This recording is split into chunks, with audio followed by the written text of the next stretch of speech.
Eu quero dar bom dia a todos. Muito feliz em estar aqui nessa quinta-feira com mais uma live da nossa Semana de Educação pela Vida, para a Vida. Este ano com o tema da paz e a convivência escolar. Né? Então, assim, estamos tendo momentos riquíssimos durante a semana e hoje vai ser também maravilhoso, tenho certeza.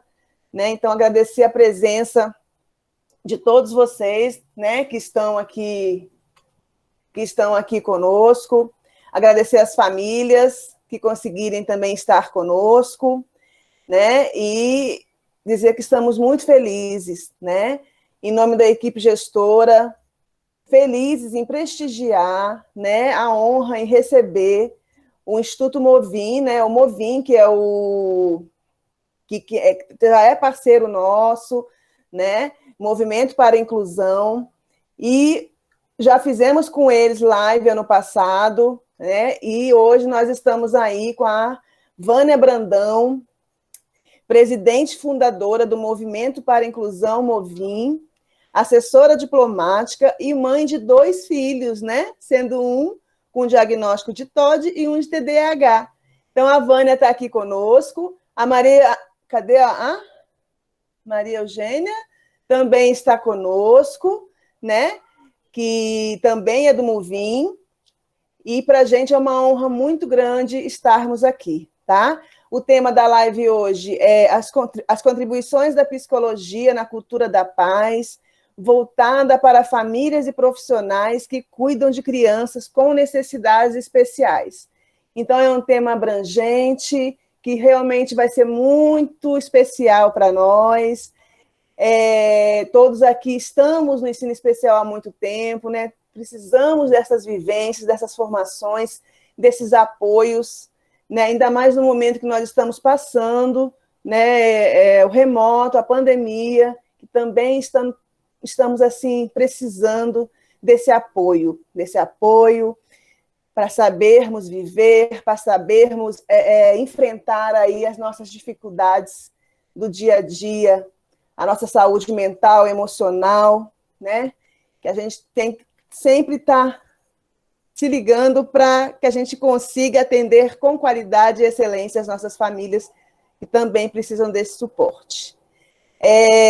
Agradecer imensamente a professora Amanda, da nossa Educação Precoce, nossa querida Amanda, que fez esse canal conosco, com o Movim. A Amanda é assim, eu peço e ela, não, Carla, vamos fazer, vamos. Então, assim, é uma parceirona. Obrigada, Amanda, de coração, por estar mais uma vez nos ajudando nessa Semana de Educação para a Vida.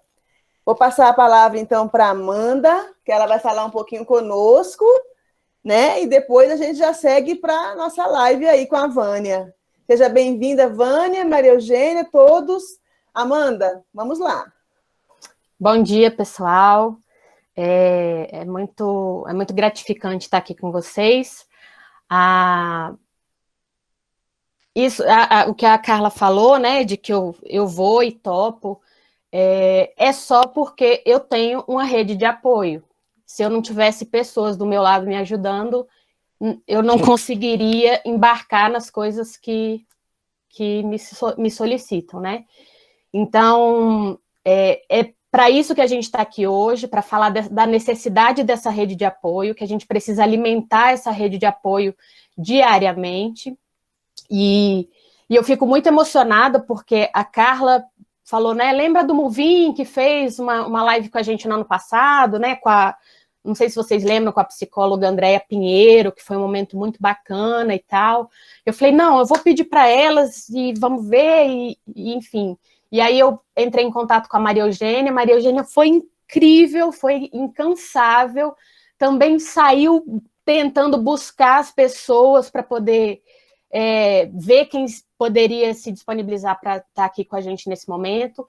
Então, vocês percebam que de um pedido, né, as coisas foram pulverizadas assim e precisou várias pessoas serem acionadas para que isso acontecesse hoje.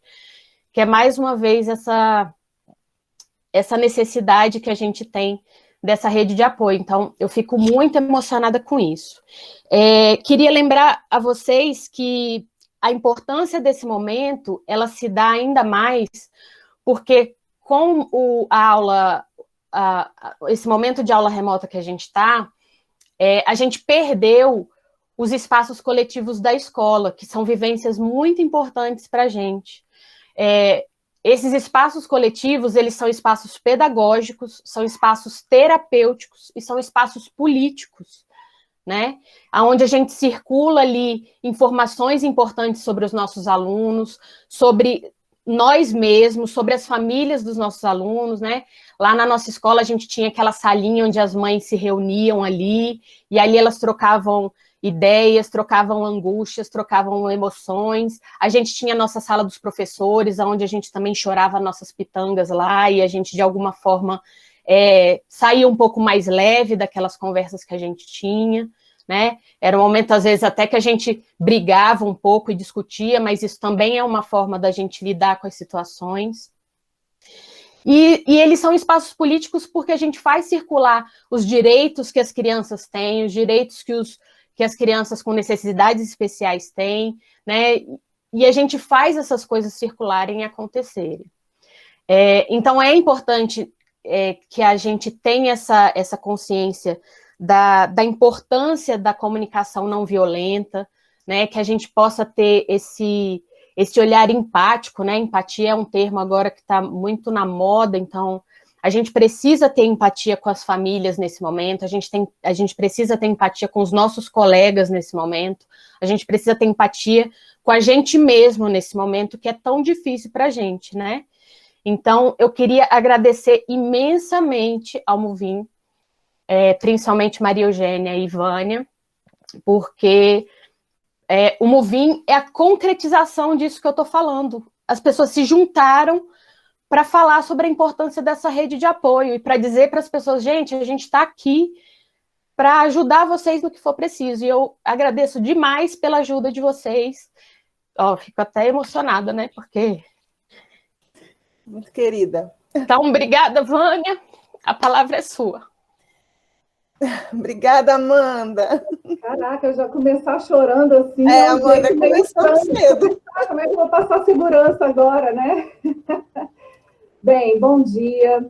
É um prazer e uma oportunidade, né, que a gente abraça com muito carinho. É um frio na barriga imenso falar para pessoas tão capacitadas, com tanta experiência, com tanta bagagem, uma responsabilidade tremenda. Eu realmente, apesar do frio na barriga, aqui, a mão gelada, mas eu tenho a minha equipe aqui comigo, que é a Maria Eugênia e a Vanessa Santos, que também está nos acompanhando, né? Então, a equipe muito pequena, mas a gente realmente traz para a nossa vida essa questão do apoio. Bem, tanta coisa para a gente falar, né? O tema, eu cheguei a dar uma lida, né, sobre a cultura da paz e a psicologia escolar, né? A importância da psicologia escolar. Tem estudos imensos sobre isso.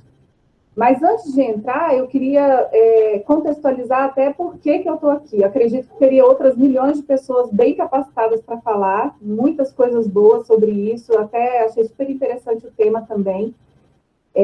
Eu sou apenas uma mãe que teve que aprender a lidar com o diagnóstico, então eu não tenho formação assim nessa área, conhecimento acadêmico, técnico. A gente sabe que uma coisa complementa a outra, que é a prática, né? A expectativa e a realidade, a prática e o que a gente estuda. Então, o que a gente vai tentar conversar um pouquinho é sobre esse conhecimento que a gente aprendeu ali na lida, no tapa, no susto, né, que é diferente de um médico que vai estudar, que vai entender, ou de um psicólogo, ou de um profissional que vai dedicar o tempo dele para entender como lidar com aquela situação. Então, eu não sei se vocês conhecem, mas o Movimento para a Inclusão, que as meninas estavam falando, é uma associação que nasceu justamente do desejo de desmistificarmos a questão da saúde mental, da doença mental. Né? Então, é forte, é pesado, os estudos mostram desde a antiguidade que a questão psiquiátrica passava pelos manicômios, pelo preconceito, pelo estigma, para o antigo, o atual bullying, né? E antigamente era essa marginalização das pessoas, e é algo complexo tanto quanto o nosso cérebro. Então, o grau de complexidade de falar de saúde mental chega nesse nível porque o nosso cérebro é muito complexo e a gente não é treinado ou sensibilizado a entender que o nosso cérebro é um órgão, assim como o fígado, como os músculos, como os ossos, como os nossos órgãos, que adoece também. E por essa falta de entendimento é que a situação é tão difícil, é tão complexo falar sobre isso, até porque quando eu falo de um TDAH, aquele déficit de atenção ou a hiperatividade de uma pessoa é de um jeito, no irmão vai ser de outro jeito, no vizinho vai ser de outro jeito. Então, como que uma doença só, um transtorno só, um mau funcionamento cerebral só pode ser tão diferente para cada pessoa? Então, imagina o tanto que isso é subjetivo, né? Então, eu queria convidar vocês a conhecerem, a nos acompanharem nas redes sociais, @Movimento para a Inclusão, acompanhar um pouquinho as nossas postagens. O que a gente trabalha é para justamente levar informação, acolher, que é uma das coisas que a gente chegou a falar aqui, entender que a dor do outro, desde o momento que você tem que lidar com algo que a gente não conhece, até se impor na família, né? Porque as críticas vêm de todos os lados, e aí a gente pode passar aqui falando sobre vários ângulos desse contexto, né? Então, esse é um pouquinho do movimento para a inclusão. Depois, se vocês até já forem colocando perguntas no chat, ou quiserem fazer alguma intervenção, por favor, fiquem à vontade, até porque, como eu disse para vocês, a gente trabalha com inclusão, mas nós não somos especialistas técnicos ou acadêmicos, né? Somos familiares ou pessoas que têm os diagnósticos e que tentam trazer um olhar diferente até para quem cuida. Porque, como vocês estão falando desse momento que a gente está passando agora, não é só quem já tinha um diagnóstico, ou a gente tem que falar só em relação a diagnóstico, a gente tem que falar com relação ao sofrimento, a prejuízo, a condições que hoje o nosso ser está passando com esse contexto, que é muito difícil alguém não estar ansioso, ou não estar preocupado, ou não estar com sono afetado, e nem por isso você vai ter um diagnóstico, mas você tem um sofrimento, e aí por que não buscar ajuda, né? Mas eu vou rebobinar um pouquinho para o começo, para o contexto aqui do que eu vi sobre cultura da paz, que eu achei muito interessante, eu não conhecia, que foi declarado, esse termo foi declarado pela ONU, tem estudos sobre isso, então, como eu falei para vocês, eu não conheço. Eu pincelei um pouco, né, quando eu tive a oportunidade de vir bater um papo com vocês. E aí a gente vai chegar na questão da saúde mental perpassando por esses conceitos, né? Então, a proposta da ONU era extravasar esse conceito de cultura da paz, não reter apenas a combate à violência, mas seria um processo, a promoção da cultura da paz. Eu estou com a colinha aqui, viu, gente? Então, assim, calma aí. É a promoção da cultura da paz, é um processo construtivo e dinâmico. Então, extrapola essa questão de só não, a paz é só não ter guerra. Não, vai além disso. E aí fez esse paralelo com a psicologia escolar, que não é uma teoria, é uma área de pesquisa que busca promover essa cultura da paz, essa integração, que vai além de só a parte acadêmica, mas cultural e intelectual, e, enfim, promover toda essa integração no contexto educativo. Então, imaginem o ambiente escolar, o quanto é rico, o quanto essas crianças estão sentindo hoje por não poder interagir com os colegas, de brincar, sentar na rodinha quando a gente fala de educação infantil. Eu tenho uma pequena de 8 anos que, ano passado, foi muito difícil, agora já está um pouco mais acostumada, mas é até também para dar esse bastidor de famílias que eu sei que vocês convivem, né, mas sempre com o olhar de professor, então, trazendo um pouquinho o outro olhar do que a gente vive com as crianças em casa. Então, a gente sabe que é um tempo de perdas, mas aí a gente tem que tentar se animar e se apegar nos ganhos, né? Então, como que essa criança aprendeu a controlar a frustração dela, como que essa criança aprendeu a ajudar nos afazeres de casa, a conviver mais com a família, a colocar a mesa, a aprender a divisão, quando ela ganha 12 uvas e, vamos dividir com o irmão, mas se eu tenho 12, então eu vou ficar com 10. Não, mas isso não é uma divisão justa, enfim. É a gente tentar trazer um pouco do que a gente pode contribuir para essa educação na prática deles também. Não é fácil para ninguém, né? E aí o nosso cérebro acaba adoecendo e refletindo nos nossos comportamentos. Por isso também que é muito difícil a gente falar de saúde mental, porque a gente não consegue, quando a pessoa fala assim, eu tenho hipertensão, você tem um exame que mostra que está alterado, você toma um remédio e você controla a sua pressão. Você faz outro exame, ele está controladinho e está tudo beleza. Fechou a equação. Só que quando a gente fala de saúde mental, começa que não tem um exame para detectar. E aí, mas é porque ele é irritante mesmo, esse menino é insuportável, eu não aguento ele. A gente fica com raiva porque o que a pessoa faz é irritante. Porque a pessoa, aquele comportamento é irritante. E a gente fica com raiva da pessoa e não do que ela fez. Então, imagina a gente conseguir separar do dia a dia o que é a pessoa e o que é o mau funcionamento do cérebro dela. Né? Então, isso para a gente também. Por que eu estou tão triste? É porque minha vida é tão ruim. Gente, tristeza, alegria, todo mundo tem. Altos e baixos, todo mundo tem. Alteração hormonal, mulheres principalmente, tem muita. A diferença é quando passa daquele ponto tolerável. Ou então, quando você fica chata, além da TPM, umas semanas, você fica o mês todo chata, aí acho que tem alguma coisa que pode não estar muito funcionando direitinho. Então, a gente precisa ter esse olhar para buscar ajuda e falar assim, qual é o problema de eu ir a um psicólogo? Qual é o problema de eu ir a um psiquiatra? Psiquiatra é médico de doido. É o que a gente está falando sobre o estigma, sobre o preconceito. Psiquiatra é alguém que está se dedicando a entender o funcionamento cerebral. Por que eu não falo isso de um endocrinologista? Porque a questão dos rins, a questão do funcionamento do corpo, a gente respeita de uma forma tão diferente. Por quê? A gente já se questionou isso?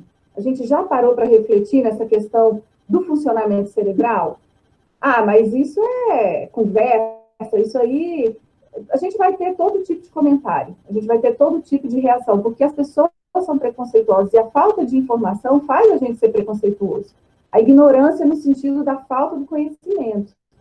Né? Então, eu não sei se está fazendo algum sentido para vocês, se eu estou inventando a roda aqui, mas a gente entrou nessa seara de conhecer um pouco esse funcionamento e de falar para as pessoas que tudo bem ter depressão, tudo bem você buscar ajuda, tudo bem tomar um remédio, tudo bem também não tomar se você não precisa, beleza. A gente não levanta bandeira medicamentosa de que tem que medicar, não, de jeito nenhum. A gente levanta a bandeira de que a pessoa precisa de ajuda. E cada pessoa pode ser ajudada com o que ela precisa. Se para você funciona sem remédio, ótimo. Se para você funcionou só o psicólogo, excelente, mas a gente já entendeu diante de vários quadros diagnósticos, que é um tratamento multidisciplinar. E entra aí a escola, ter um olhar empático, entra aí a família saber se colocar e não só empurrar para a escola a responsabilidade. Entra, que nem a gente costuma falar, o remédio ele pode ser só um telhado, mas nenhuma casa você faz só com o telhado, em alguns tratamentos. Você precisa de toda a base, então você precisa às vezes do fono, você precisa do terapeuta ocupacional. Vai depender de cada condição, de cada criança, da comorbidade que aquela criança tem, que aquele aluno tem. E aí, voltando um pouquinho para essa questão cultural, até dentro das escolas, o olhar que a gente tem com relação às deficiências ou os diagnósticos, não só mentais, mas vocês também que trabalham com as deficiências físicas, né? Vamos dizer assim, surdo, mudo, cego, a deficiência, às vezes, intelectual, até paralisia, até na Precoce, que é um programa que eu tive o prazer de ter minha filha participando, e eu vi o quanto é rico, fundamental, e assim, eu acho que todas as crianças deviam começar na estimulação precoce. Eu sou a favor de que a educação tinha que começar com a estimulação precoce, depois ia para a educação infantil. Eu vejo a diferença dos meus dois filhos. O que começou na escolinha particular, que era o primeiro filho, vou colocar com 3 anos na escola particular, aquela coisa toda que a gente idealiza e romantiza, e a outra que nasceu prematura, a médica achou meio molinha e encaminhou para a estimulação precoce, como ela teve ganhos de contato com materiais que eu não sabia, de estimulações que eu não sabia para o filho mais velho, né? E isso é o quê? A estimulação do nosso cérebro.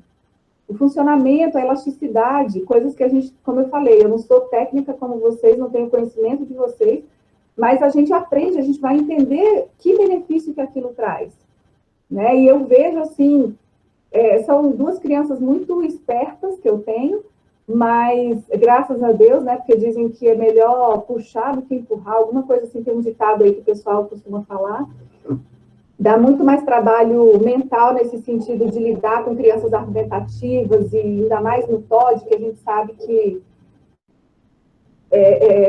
embate demais ali, é muito cansativo, mas, ao mesmo tempo, são crianças que a gente acredita que vão ter um senso crítico, um posicionamento para poder questionar, para trazer um futuro melhor para a gente. E eu vejo que a estimulação precoce trouxe o olhar da minha filha para entender que o preto, que o que não tem o braço, ou o autista, ou que não fala, ou a síndrome de Down, são pessoas que ela tem carinho e que ela cuida e que ela compartilha da mesma forma.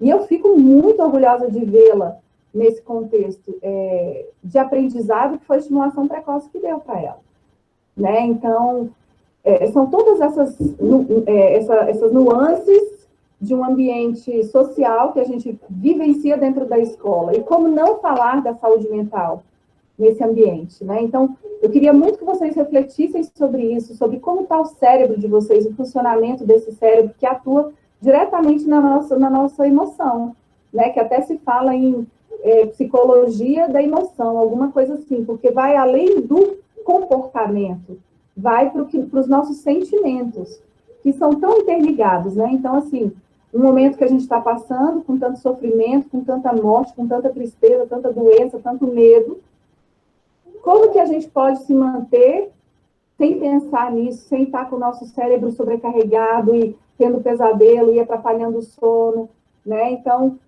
ter uma ajuda, um apoio, por isso que o psicólogo na escola também, para poder cuidar de todos esses contextos, são tão importantes, né? Assim, a atuação de entender, de ter um olhar não só para a necessidade do aluno, mas da família e do profissional, né? Eu vejo que, principalmente na educação, eu tenho hoje a oportunidade de ter meus filhos na escola pública, e eu sinto a qualidade, o empenho na busca dessa adequação com tão poucos recursos.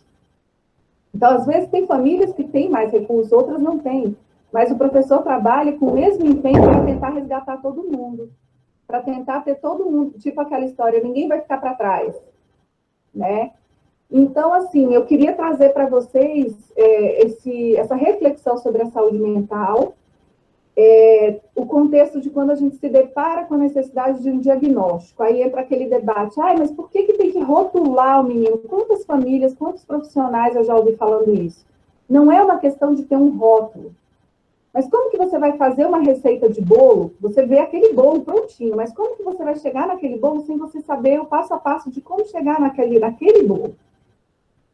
Então, a ideia é você conhecer que caminho você está percorrendo, para não sair uma torta salgada, senão você não vai chegar no bolo. Você vai colocar ingredientes que não pertencem àquele modo de preparo. Então, o diagnóstico é o conhecer para saber lidar, para saber tratar. Não adianta eu entender de um bipolar e querer tratar um TDAH. Então, mas é tudo uma condição mental, um transtorno mental, mas tem funcionamentos diferentes. E, às vezes, uma característica perpassa muito pelo outro. Ele confunde muito uma coisa com a outra. Então eu também tenho bipolaridade, porque tem dia que eu estou muito triste, tem dia que eu estou muito feliz. Isso é a nossa superficialidade da situação, vai além disso. E, principalmente quando a gente fala de crianças, é importante a gente ter esse olhar atento para aquela criança que, não é que é o patinho feio, mas que destoa no comportamento, na agressividade. Ela pode sim estar passando por um momento ruim. Acontece, a gente tem os momentos, os traumas vividos que desencadeiam, que podem ser gatilhos para desenvolver transtornos mentais. A gente tem situações, tem temperamentos, enfim, vocês veem como o ser humano é muito complexo, então a gente tem que ter esse olhar macro, mas sem esquecer de que existe essa possibilidade de ter um transtorno mental. Não é que todo mundo, até a gente brinca também, né? De longe todo mundo é normal, né? Quem é normal? A história do neurotípico, né? Eu tenho um aluno neurotípico, o outro é o atípico, o outro, enfim. Mas, e aí? Aquela criança está trazendo um prejuízo e um sofrimento para ela, para a família, em algum ambiente social, em algum ambiente que ela se insere? Mas ela tem que ter prejuízo em mais de um ambiente. Como que a gente vai padronizar isso? Eu conheço casos de um menino que em casa era o TOD, assim, com todas as letras maiúsculas. Mas em ambientes que ele se via menos seguro, ele mantinha a classe e era aquele lorde que encantava. Não, você não pode, falava para a mãe, você não pode estar falando desse menino. Então, a gente tem... Aí, quando foi buscar ajuda, ela foi uma das que rebateu, essa pessoa rebateu muito com relação ao diagnóstico. Era uma pessoa muito que falava assim, não, eu não concordo que tem que... é isso aqui. Pronto, ele tem TOD, então acabou. Não é isso. Quando ela entendeu esse caminho, mudou profissionais, buscou outras opiniões. Gente, não é um caminho fácil. Não é marcar um cardiologista, ir lá conversar, fazer um eletro, voltar a sair com a medicação. Não é. É entender um contexto de vida, é entender se houve algum gatilho para desenvolver aquilo, entender se na família tem outras pessoas com a condição. Normalmente tem. E também tem outra coisa. Mas o pai tem TDAH e o menino tem bipolaridade? Como assim? Não é uma coisa assim, uma corrida de bastão que passa de pai para filho, uma herança. Tem o código, o DNA de alguma disfunção cerebral ou fisiológica no cérebro, está lá presente. Como que vai desencadear naquela pessoa é muito único. Mas a questão é que quando você tem uma raiz de algum transtorno mental, você vê o menino aqui, mas você pode ver que ou tem uma família desestruturada, que a mãe sofreu um abuso e desenvolveu uma bipolaridade, e o pai que era agredido na infância, tinha dislexia, por isso que não entendiam que ele não sabia ler e escrever, ficavam com raiva, e antigamente a correção era só batendo. A gente, normalmente, quando a gente tem esse olhar além do menino, além da criança, a gente entende um pouco melhor aquele contexto. E aí a gente entra naquela palavra da moda que a Amanda falou, da empatia. A gente precisa, eu sei que vocês principalmente têm um conteúdo a cumprir, tem um objetivo, tem diário, relatório, Secretaria de Educação, blá, blá, blá, blá, blá.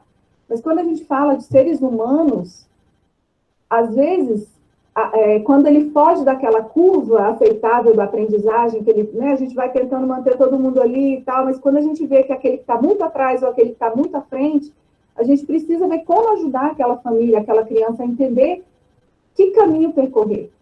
Eu sei que eu tive e tenho isso com os meus filhos e eu vejo a diferença que faz. Uma das coisas que a gente debate muito no Movinho também é essa formação que vocês no magistério ou na pedagogia não tiveram. Os médicos não têm nos currículos deles essa questão inclusiva, essa questão da saúde mental.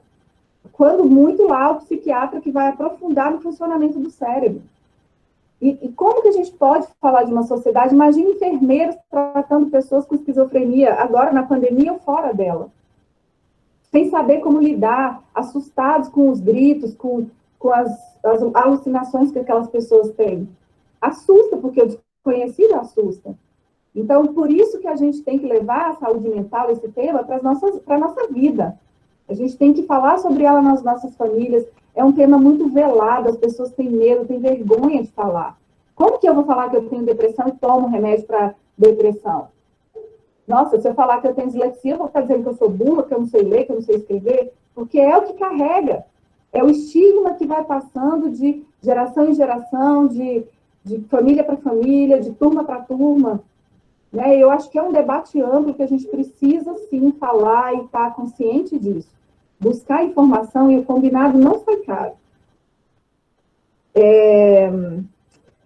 Eu quero falar também de características, como eu disse, nem tudo é um diagnóstico, nem tudo é um rótulo. Às vezes a pessoa é daquele jeito, a gente precisa ter essa visão de que às vezes é só até ali, como eu disse, temperamento, tem pessoas com temperamento mais forte, tem pessoas que são mais firmes, tem pessoas que são mais desafiadoras mesmo, independente de eu ter que dizer que existe um diagnóstico. E aí eu vou tratar aquela criança só se eu tiver um laudo, e aí é um outro debate que a gente tem do atendimento, até previsto por lei, só para quem tem um diagnóstico, que é algo lamentável, porque às vezes aquela criança precisa de uma caligrafia ou de uma aula de reforço, eu só vou poder dar se ela tiver um laudo médico, um diagnóstico dizendo que ela tem um TDAH ou uma dislexia. Eu não vou poder ajudá-la sem que tenha esse atestado. Isso é muito lamentável também. E aí acaba forçando a gente ter que ir buscar um rótulo para ter direito a determinados atendimentos. Então, como eu disse para vocês, o MUVI não é de direita ou de esquerda, ou diz que tem que ser remédio, ou que tem que ter o diagnóstico, ou que não tem que ter. Não. A gente está aberto a trazer um amplo debate, a trazer o que a gente até em inglês a gente fala awareness, né? Que é aquele conhecimento, é você estar aberto a saber que aquilo existe, tá? E aí, a gente falou do diagnóstico, mas quando buscar ajuda?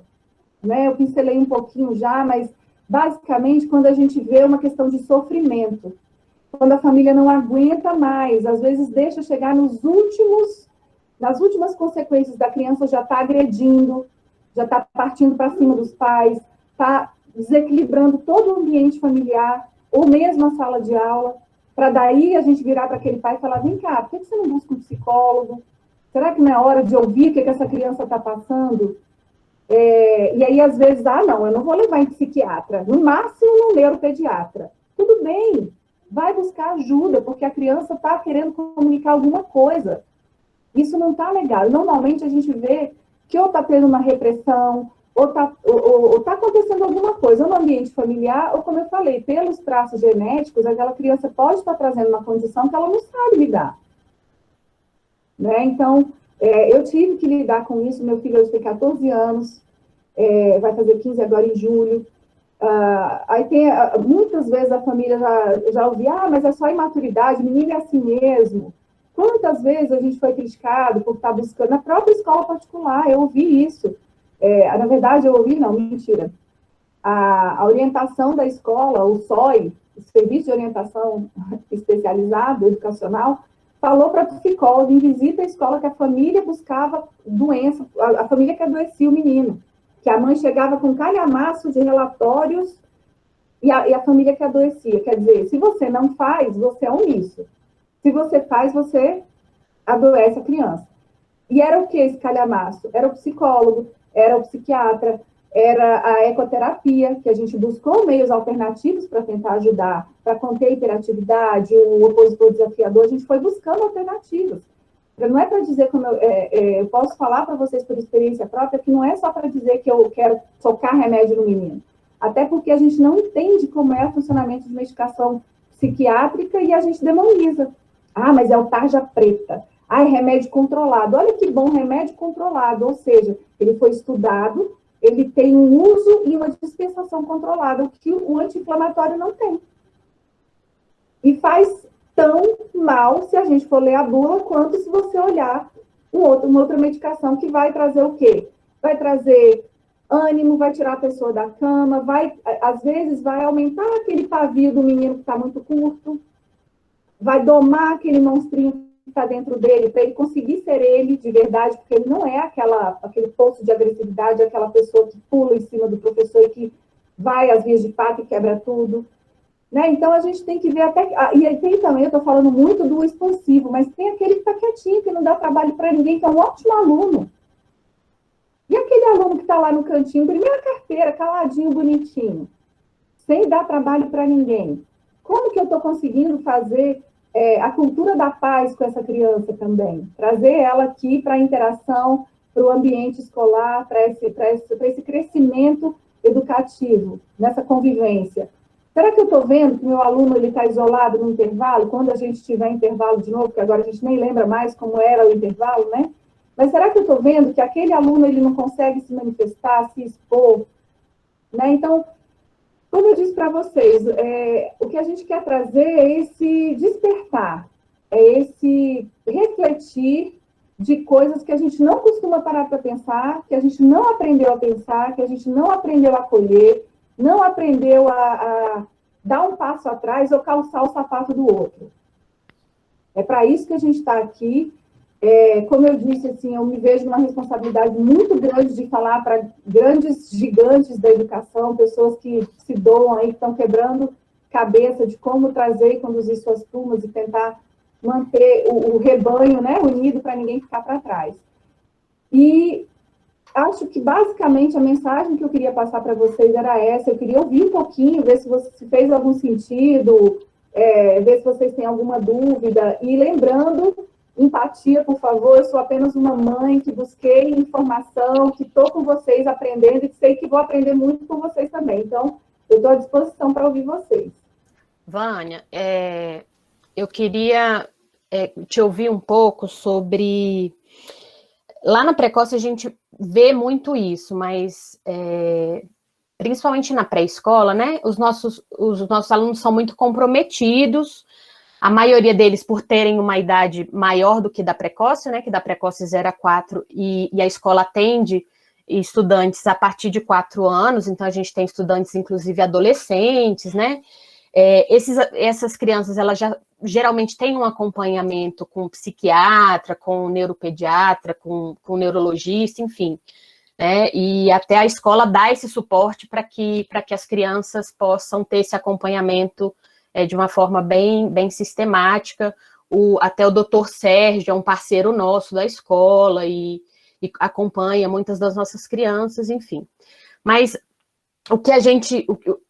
lá na Precoce, e eu acho que nesse momento específico que a gente está vivendo, né, a gente vê que as crianças têm esse suporte, e aí eu particularmente percebo uma dificuldade muito grande da família buscar ajuda para a família. Tem um investimento muito grande na criança, então tá todo momento, principalmente na Precoce, que são bebês, são crianças muito novinhas, né? As mães, principalmente, que estão naquela fase de luto, que estão buscando, às vezes, um diagnóstico, estão muito angustiadas com a condição da criança, elas cuidam excessivamente da criança e a gente tem uma dificuldade muito grande de chegar nessas famílias e falar, olha, vocês também precisam de ajuda, vocês também, às vezes, precisam de procurar um psicólogo, só que é muito complicado, entende? A gente, às vezes, fazer esse apontamento, esse encaminhamento. Eu queria saber o que você pode falar para a gente sobre a sua experiência, sobre a questão do Movim com relação a esse suporte para essas famílias, que para a gente é uma questão muito delicada para fazer esse encaminhamento. Olha, o coração chega aperto, assim, né, quando a gente ouve esses relatos, porque a questão do luto é tão pesada, até porque já tem a culpa materna que nasce junto com o menino, independente da condição, né? A gente acha que tudo passa em torno de nós. Então, provavelmente essas mães estão buscando nelas onde elas erraram, o que elas fizeram, elas estão tentando compensar. Infelizmente, normalmente, vão buscar ajuda quando o caldo já entornou há muito tempo. Primeiro, a gente tem um boletim informativo que fala cuidar de quem cuida. A gente depois pode disponibilizar para vocês. A gente trabalhou alguns temas que a gente sabia que eram assim, fundamentais, até porque a gente sentiu necessidade de ser cuidado também, né? No grupo da Oficina de Famílias, do WhatsApp, a gente até fica aí o contato, no caso, se tiver interesse, de pedir para, se algum pai, alguma mãe, algum familiar, algum cuidador tiver interesse. É um grupo assim, é um grupo de WhatsApp, sem bom dia, sem boa tarde, sem boa noite, sem política, que a gente compartilha conteúdos. Então, às vezes, uma mãe entra e fala, gente, eu acabei de receber o diagnóstico do meu filho, eu não sei o que fazer. Ou então, assim, já fui em 3.000 profissionais, que é o que você falou, dessa busca que a gente fica tentando entender e chegar num consenso, até porque diagnóstico, quando não é uma condição, que nem síndrome de Down ou coisas mais concretas, vamos dizer assim, essa via sacra é longa. E o embate e o conflito de opiniões também é muito, muito forte. De um profissional para o outro, do que você percebe da sua criança em casa.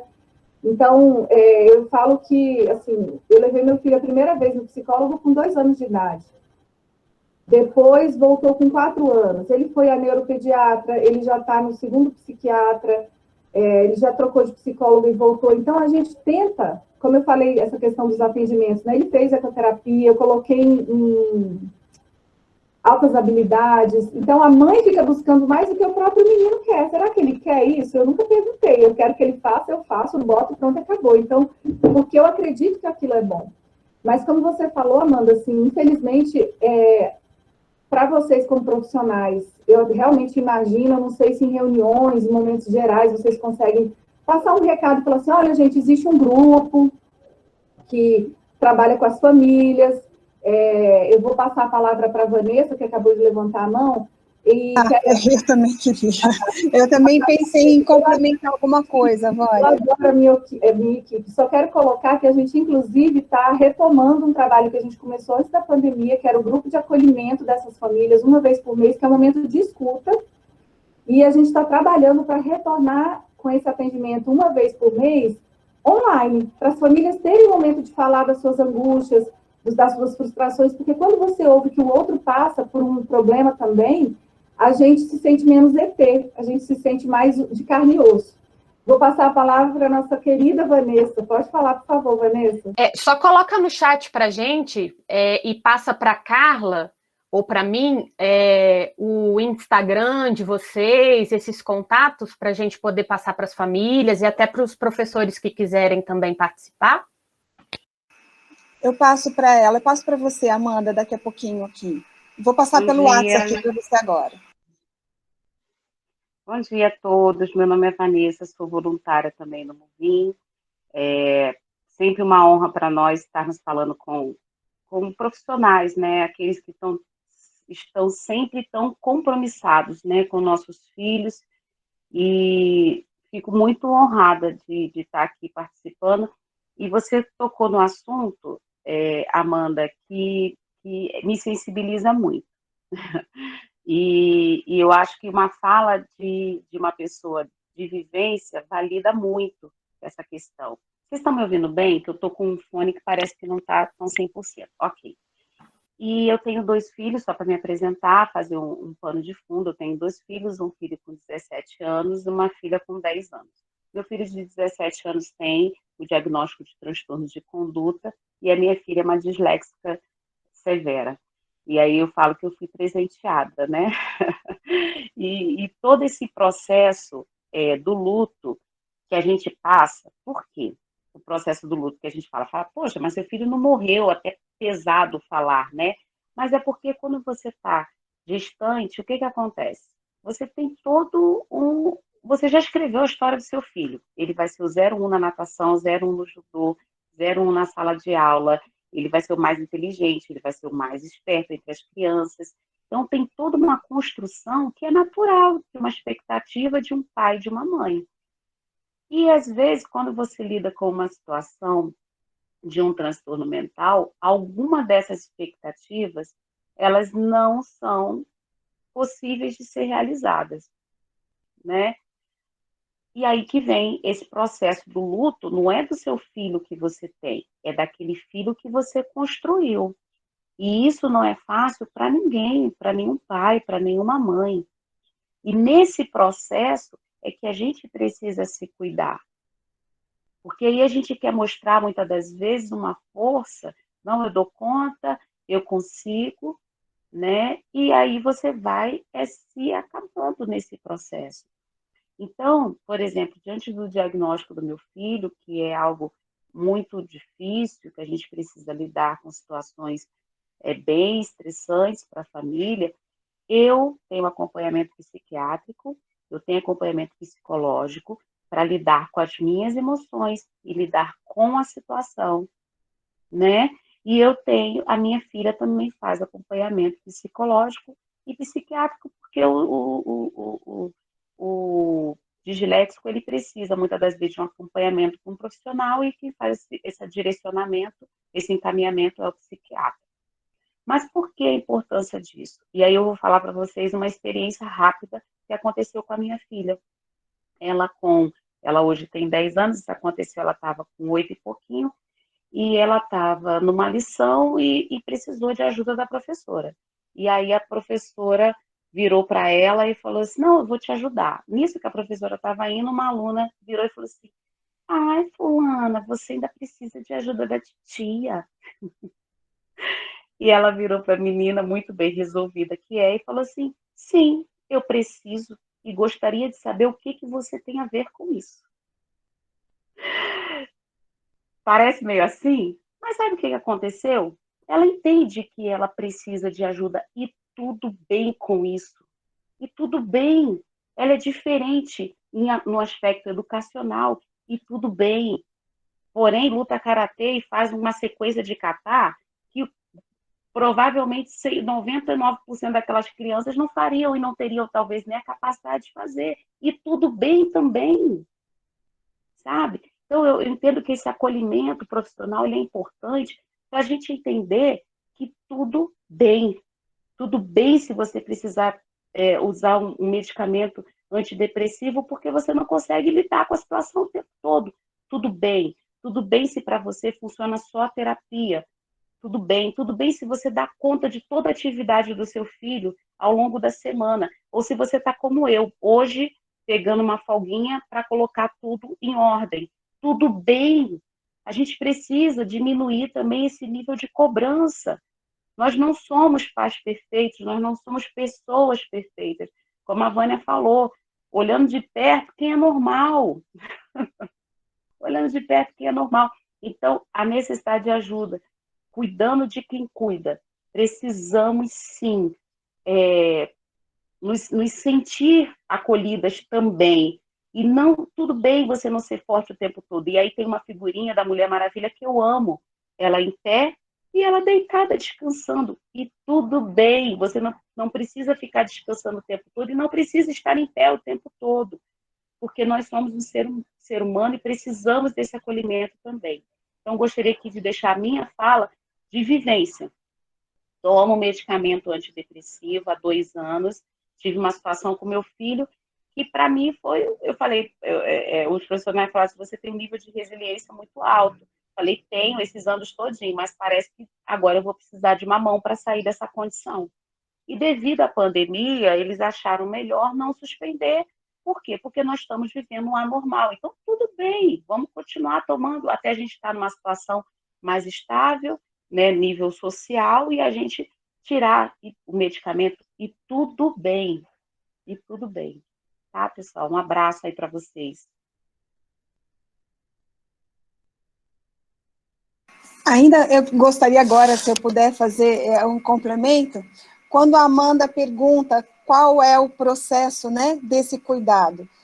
Existe aí a questão da mãe, que você falou que é muito difícil chegar às mães e para elas procurarem. A gente tem essa proposta de cuidando de quem cuida, que não é só para mães e pais, né, para a família, mas também para os professores. E a questão da rede que você falou, Amanda, é fundamental, porque quando a gente fala de um indivíduo, pai ou mãe, querendo cuidar dessa criança, esse pai e a mãe acham que eles são a única interface e solução do mundo para aquele filho que necessita de suporte. Então, eles se tornam a jaula e os olhos para o mundo daquela criança. E ele se acha o super-herói. Ele é a única solução de interface dessa criança absolutamente dependente por um mundo. Então, é difícil você acessar e abrir a portinha dessa jaula dessa mãe ou desse pai e falar, olha, vamos cuidar de você também.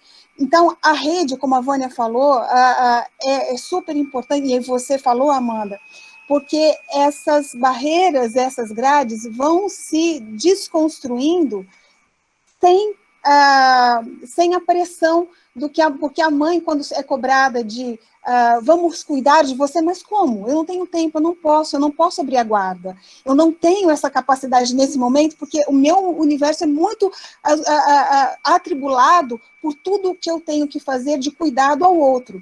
E ela não se abre para esse momento de cuidado. Quando você cria redes, a coisa acontece naturalmente. Na oficina de família do WhatsApp, que a Vânia falou, a gente interage pais de todos os tipos de transtornos, e às vezes também algumas deficiências, o nosso foco é mais em transtorno, mas também existem algumas deficiências, e profissionais. E quando uma mãe vem com uma demanda, essas mães se identificam não no problema em si, mas na condição de mãe superpoderosa e protetora. E aí essas barreiras vão no cuidado do outro, você acaba também percebendo que precisa de cuidado. Então, a mamãe pergunta sobre, bom, quem tem, minha filha está dentro de uma crise, quem tem um profissional, aí a mãe que de outro transtorno ou de outro comprometimento vai dar um suporte, e aí nessa integração e nessa troca, ela percebe que ela, sim, ela pode ter outras fontes de apoio, de suporte, e vai derrubando essas grades para poder ser ajudada. Isso acontece também com os professores. Essa questão do cuidar de quem cuida não é só para os pais, é para os professores. Quantas vezes eu já presenciei isso em reuniões de professores na escola, uma professora desesperada com uma criança, sem saber mais o que fazer, porque já tinha tentado de tudo, mas na troca dos vários professores acha a solução. E então, eu acho que quando a gente fala de psicologia da paz, principalmente na escola, é justamente derrubar preconceitos, derrubar muros, aceitação, e é também a possibilidade de olhar diferente. É um processo, não é uma receita, é um processo. E quanto mais a gente tem redes de apoio de pais, redes de apoio de profissionais, mais essa consciência do aceitar do outro, do saber lidar com o outro, de saber olhar com um olhar mais inclusivo e mais de aceitação e de empatia ao outro, isso vai acontecendo naturalmente, mas não é uma receita, não é existem receitas de bolos para transtornos específicos, não existe uma receita e não é um processo rápido, esse processo todo de aceitação e de inclusão. E os pais ainda carregam uma couraça muito grande porque elas se armam, porque elas têm que achar uma força para além da força que elas acreditam que tenham. E aí, então, quebrar e abrir e tirar essa armadura desses pais, eu acho que é nesse processo de integração, de rede, de apoio, de um trocando informação com o outro, de um dando suporte ao outro, de uma fala que aqui a Vânia veio falar, não sou uma especialista da área, ou a Vanessa, mas nós estamos num processo de aprendizado de rede, e isso nos traz muita informação. E aí, essa rede vai levar aos pais e vai levar aos profissionais também, porque ninguém sabe tudo, né? E muitas vezes a gente se embate com situações quase que, uau, eu não sei lidar com isso, como é que eu vou lidar com isso? O professor mesmo de educação física, eu imagino agora, no comecinho da live, estava falando que trouxe para dentro do aprendizado um processo novo, diferente, e é isso. Ter redes é conhecer constantemente coisas diferentes que podem dar suporte e podem ajudar. E essas redes, então, é que são esse processo de, acredito eu, de psicologia da paz, que é um cuidando do outro e um tentando dar suporte ao outro e a gente diminuir as nossas cargas de peso, de luta, de batalha, que às vezes pesam na gente e aí levam a gente às doenças mentais e aos sofrimentos que a gente tanto batalha para que sejam mais aliviados, né? A cultura da paz é um processo que vai sendo construído com esses olhares de aceitação, de cuidado, e não num aprendizado individualizado, mas acredito que no processo coletivo, porque a própria escola abarca esse coletivo da família, da sociedade e das várias dificuldades e questões que todos nós temos, pois ainda não existe essa inclusão tão esperada que traz essa cultura de paz, que traz essa aceitação e olhar empático de forma absolutamente aceitável em qualquer lugar, de forma como a gente espera que aconteça, né? Como a gente, principalmente nós que estamos envolvidos com essas crianças com deficiências, transtornos, e isso nós conhecemos de uma forma muito mais fácil esse olhar empático, né? Conhecendo um transtorno, nós abrimos nossos olhos para todos os demais. Conhecendo uma deficiência, nós abrimos nossa aceitação para todas as demais deficiências. E por isso que há um processo. É um processo da gente chegar a esse embate, a essa discussão e esse aprendizado e transbordar também para a sociedade. E aí a gente bate com um outro questionamento, que eu até conversei com a Vânia sobre isso, que vocês, numa escola, num centro de educação especial, com crianças com tanto comprometimento, tem um papel muito mais importante, porque quando a gente fala de aceitação, é um aprendizado individual, e para essas crianças, e elas entenderem que existe de pessoas diferentes, ela entende, porque ela se vê como diferente, e ela aceitar que o mundo pode ser, às vezes, injusto, com um olhar diferente a essa criança. Nós estarmos debatendo aqui para entender isso, e essa criança, como ela vai poder entender um olhar de fora que venha mais preconceituoso ou de julgamento?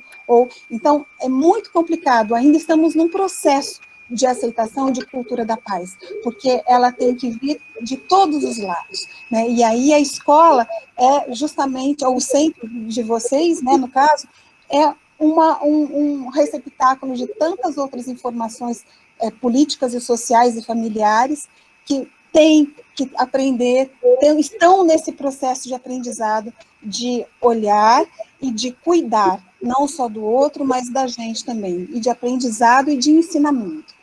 Então, eu queria, é até difícil falar depois das duas, né, mas eu queria, vamos dizer assim, arrematar com duas situações. Uma, que lembrando que o medicamento, ele não vai tirar a tristeza, ele não vai dar o dinheiro, ele não vai tirar a doença, não vai curar, ele não vai fazer nada disso, mas ele vai dar o equilíbrio para quem está com deficiência daquela substância para lidar com o que ela está vivenciando. Isso eu escutei de uma própria médica falando para minha mãe, por exemplo, que é totalmente contra a medicação. Mas eu falei, toma sem querer mesmo e vamos embora, né? E a outra coisa, a gente está, vamos dizer aqui, 1 hora conversando sobre as crianças, os alunos, as pessoas que têm alguma condição, que têm um diagnóstico, ou que têm um comprometimento, um prejuízo, um sofrimento. Mas eu vou compartilhar mais uma situação particular com vocês. Eu tenho esses 2 filhos, um de 14 e um de 8. O de 14 sempre com essa demanda, né, de que a gente tem que ir, tem que levar relatório, tem que acompanhar, tem que fiscalizar, tem que supervisionar, blá, blá, blá, blá.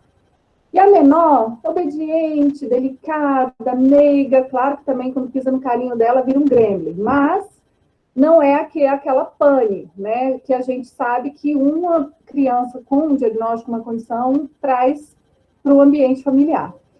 E aí ele tem psicóloga, tem atendimento da sala de apoio na escola, blá, blá, blá.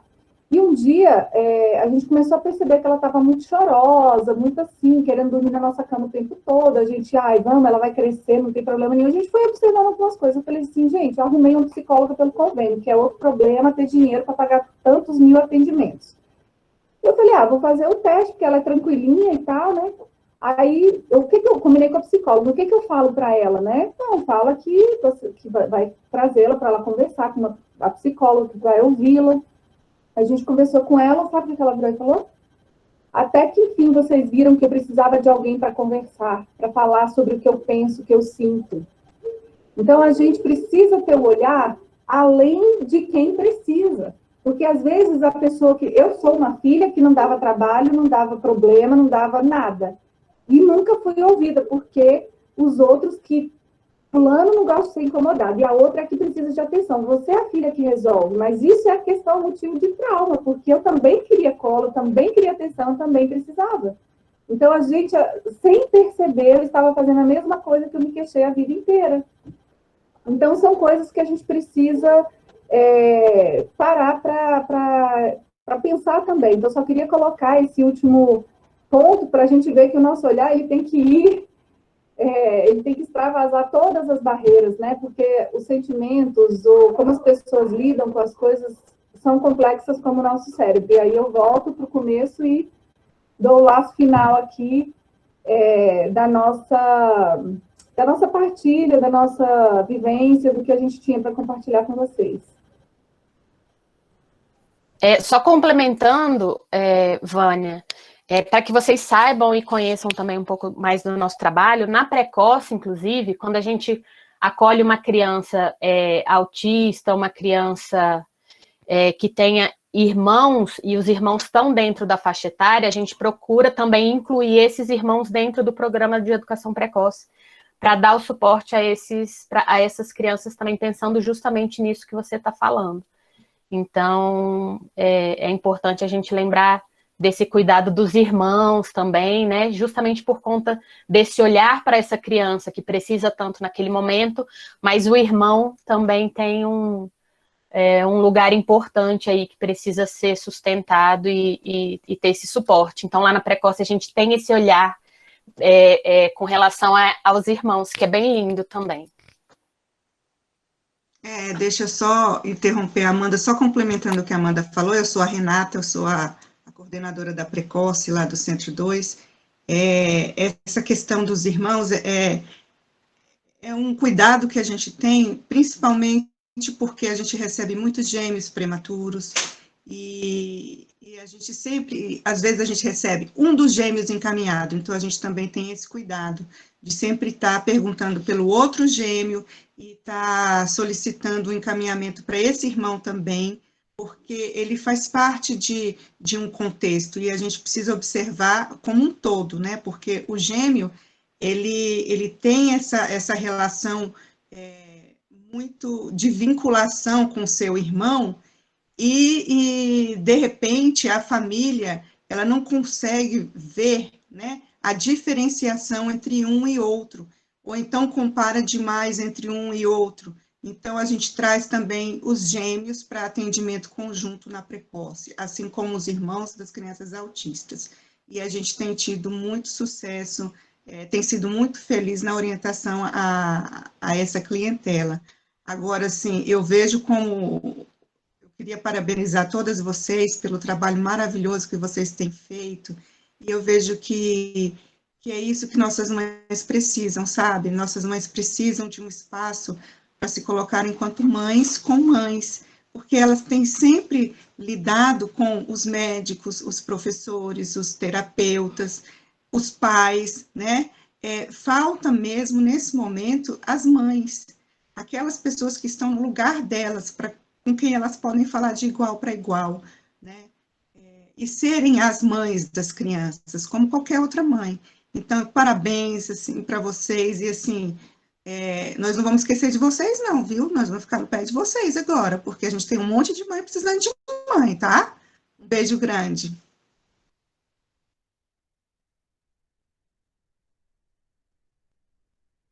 Dá licença, eu vou adicionar, Amanda, você na oficina de família, e aí, quando você sentir necessidade, se achar que precisa colocar uma mãe na nossa oficina, a gente inclui, você dá um toque e a gente inclui. Eu vou incluir você na oficina de família agora, tá bom? Tá, eu vou pedir para você incluir a Carla, porque a Carla é a supervisora pedagógica da escola, então ela tem uma visão mais ampla dessas necessidades. E aí então, a gente me manda o telefone dela. Tá, aí a gente vai sempre reportar, pessoal, a Carla, viu, Carla? Já empurrei isso aí para você, tá bom? Porque ela, enquanto supervisora pedagógica da escola, ela pode administrar isso melhor, né? Até para apresentar para vocês o que é oficina de família, antes da pandemia, né? Existe vida antes da pandemia e vai existir vida ainda de novo também. A gente tinha um encontro mensal, que era oficina de famílias. Então, a gente tinha 3 salas preparadas, a nossa... Vamos chamar assim, nossa sede é no CASEB, na Asa Sul, o espaço que a escola cedeu para a gente, então a gente tinha 3 salas. E aí a gente, por exemplo, falaria sobre comunicação não violenta. A gente tinha um profissional para falar com os pais, adultos cuidadores, um profissional para falar com os adolescentes, ou jovens acima de 8, 9 anos, sobre o mesmo tema. Porque a gente entendeu que não adiantava falar para o pai e o pai ir para casa sem o menino estar sensibilizado. Não adiantava falar para o menino sem o pai estar sensibilizado. Então, a gente conversava com 2 profissionais diferentes para abordar o mesmo tema simultaneamente. O terceiro espaço era para os pais que tinham crianças de 3 a 7 anos que não tinham com quem deixar. Então, a gente fazia aquela salinha lúdica, de historinha, de desenhar, de pintar, para os pais poderem ter aquele momento, aquelas 2 horas de sossego, para aprender alguma coisa. Então, ali era uma oficina de família, de construção, nesses 3 espaços, para acolher todo mundo. Então, era uma vez por mês, no sábado de manhã, E aí a gente levava essas pessoas nessas palestras, às vezes tinha tema que a gente trabalhou com os 2 grupos conjuntamente, então assim, mapas mentais, como ajudar essas crianças a estudarem. Então eram temas bem do dia a dia familiar mesmo. Então assim, fim do ano, o que eu faço para ajudar meu filho a estudar? Fim do ano, o que eu faço para eu conseguir encerrar o ano? Então a gente trazia 2 profissionais para trabalhar com os 2 públicos simultaneamente e o Kids para cuidar das criancinhas. Por isso que a gente tem o grupo de famílias, essa oficina de famílias, que, por motivos óbvios, a gente não está fazendo agora, e que a gente tem fé que vai voltar para aí vocês encaminharem. Quando a gente tiver, né, vocês vão receber e já vão saber o que é oficina de família. Mas, no momento, a gente está trabalhando com o WhatsApp, com as redes sociais, os boletins informativos, e vocês vão ter informação também quando a gente conseguir trazer esse Meet de partilha para as famílias, que a gente está trabalhando para isso.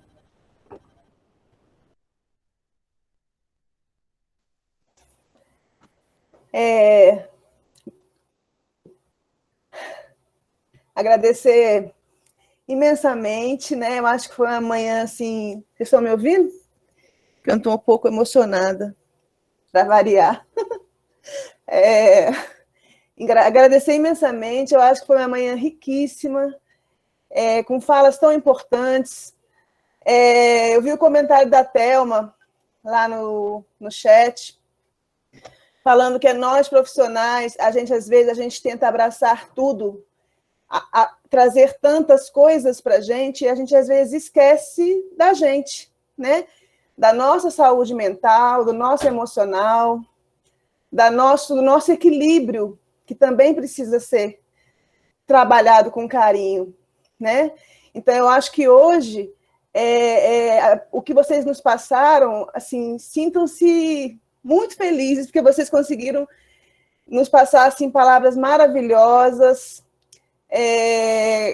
Agradecer imensamente, Vânia, Maria Eugênia, Vanessa, sua fala foi espetacular. Tudo bem, se não conseguirmos, né? Não, eu estou precisando, não vou dar conta não, mas tudo bem. Eu estou tão desequilibrada hoje, meu Deus, acho que eu preciso dormir. Tudo bem, amanhã eu continuo. Então, é tão importante, tão pertinente essa fala, né, de uma vivência, de uma mãe, que é o que a Renata falou. Nós precisamos desses espaços para as mães falarem com as mães, né, deles terem esse apoio. Então, assim, obrigada de coração, em nome do Centro de Ensino Especial 2. A presença de vocês foi importantíssima para nós nessa semana tão rica. Obrigada, Amanda, querida, por sempre estar conosco. Obrigada a todos que estão nos ajudando aí com essa parceria. Acho que é uma parceria. E é o que nós colocamos lá. Um ajudando o outro, né? Um ajudando o outro, e assim nós vamos caminhando. Uma hora um está bem, outra hora o outro não está, e aí um segura na mão do outro e nós vamos caminhando. Obrigada, gente. Com certeza vocês arrasaram. E nós, como a Renata colocou aí muito bem, nós vamos ficar aí atrás de vocês. A gente está fazendo assim sempre essas lives, né, de formação, de troca de ideias, roda de conversa, que eu acho que nós precisamos, e como a Amanda falou, nós perdemos os nossos espaços, né? Então, nós precisamos disso, então nós vamos ficar aí atrás de vocês. Muito obrigada, gente. Obrigada, Kali, parabéns pelo trabalho de vocês. Vocês fazem um trabalho incrível. Parabéns, Amanda, parabéns, Carla, e para todos vocês profissionais nessa luta aí maravilhosa.